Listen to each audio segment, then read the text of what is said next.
Hanap mo ba yung perfect FPV na pang-family ngayong 2026?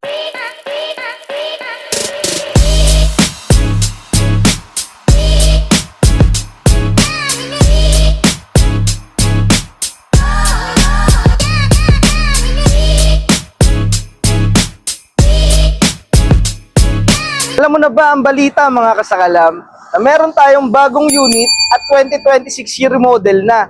Tara, samahan nyo ako mga kasakalam, i-check natin ang bagong unit natin. 2026. Ito na yan, ang Expander GLS na automatic.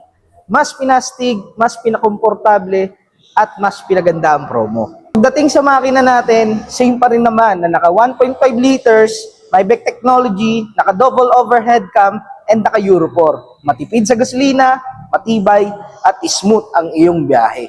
Isa ito sa nabago sa ating Expander GLS. Naka LED fog lamps na tayo with LED headlamp na naka T-shape and daytime running light na mas nakakales ng consumption sa battery at mas malinaw tayo tignan pagdating sa mga madidilim na visibility. May bagong chrome accent na rin tayo.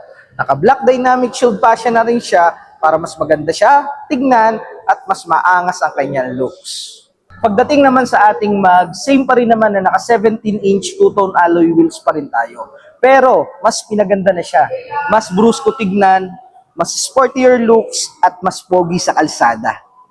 Naka 3-spoke leather wrap steering wheel at 8-inch LCD multi-info digital gauge para mas modern feel. Upgraded na rin ang 10-inch infotainment na may wireless Apple CarPlay and Android Auto. At hindi lang yon, meron pa tayong additional safety features sa Expander GLS natin. Ang 360 around view para mas better at safe sa lahat ng anggulo. Isa ito sa nadagdag na safety features ng Expander.